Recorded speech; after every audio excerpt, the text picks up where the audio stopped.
नमस्कार, मी doctor Manjiri Walsankar, director Bhide hospital test tube baby centre, Navi Peth, Pune.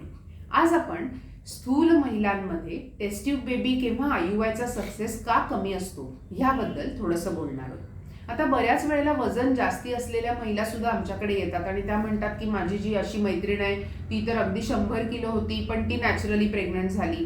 तर हे माहिती असण्याचं आपल्याला अत्यंत गरजेची गोष्ट आहे की स्थूल किंवा वजनाने जास्त स्त्रियांमध्ये IUI किंवा IVFचा सक्सेस रेट हा 20% कमी होतो. आता IUI मध्ये बऱ्याच स्त्रियांमध्ये इतकी स्थूलता असते आणि चरबी जास्त असते, त्यामुळे BMI खूप जास्त असल्या कारणाने अंड तयारच होत नाही किंवा तयार झालं तर ते वेळेवर फुटत नाही किंवा अशा पेशंटला गोळी घेतल्याशिवाय पाळीच येत नाही आणि PCODचा आजार सुद्धा असू शकतो. टेस्ट ट्यूब बेबीमध्ये जरी आपल्याला स्त्री बीज काढली आपण तरी असं लक्षात येतं की ज्या स्थूल महिला आहेत त्यांच्यामध्ये चरबी जास्त असल्या कारणाने किंवा शुगर्स पण कधी कधी जास्त असतात, थायरॉइड, प्रोलॅक्टिन असे आजार जे स्थूलतेशी निगडीत असतात ते सुद्धा बऱ्याच वेळेला असल्या कारणाने अंड्यांची क्वालिटी अतिशय वाईट असू शकते.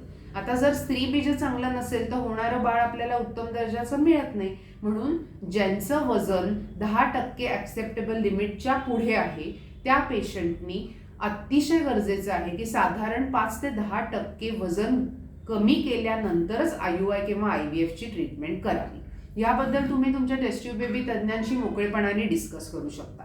आता वजन कमी करणं सांगायला किंवा समुपदेशन खूप सोपं आहे, पण वजन कमी नेमकं अशा पेशंटनी कसं करावं हे आज आपण थोडंसं बोलूया. साधारण 90 मिनिटं म्हणजे रोज 1.5 तास चालणं हा व्यायाम उत्तम आहे.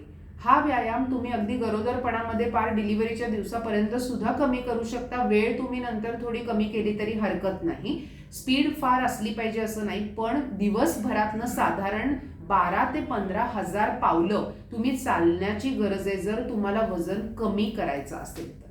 ह्याच्या व्यतिरिक्त घरचं सकस अतिशय पौष्टिक अन्न खाणं गरजेचं आहे, ज्यामध्ये बाहेरची तेलं, प्रिझर्वेटिव्ह हे सगळं टाळावं.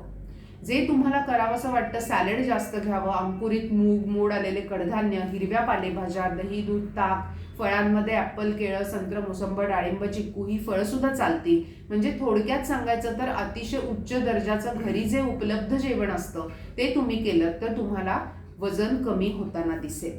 तुमचं पाण्याचं प्रमाण हे साधारण 2.5 ते 3 लिटर दररोज असलं पाहिजे. म्हणजे थोडक्यात जर तुमचं वजन खूप जास्त असेल आणि तुम्हाला भीती असेल की टेस्ट ट्यूब बेबी फेल जाईल तर असं करण्यापेक्षा किंवा घाई करण्यापेक्षा तुम्ही वजन 10 किलोनी कमी केल्यानंतर जर टेस्ट ट्यूब बेबी केलं तर तुमचा सक्सेस रेट निश्चितपणे 15 ते 20% वाढतो. धन्यवाद.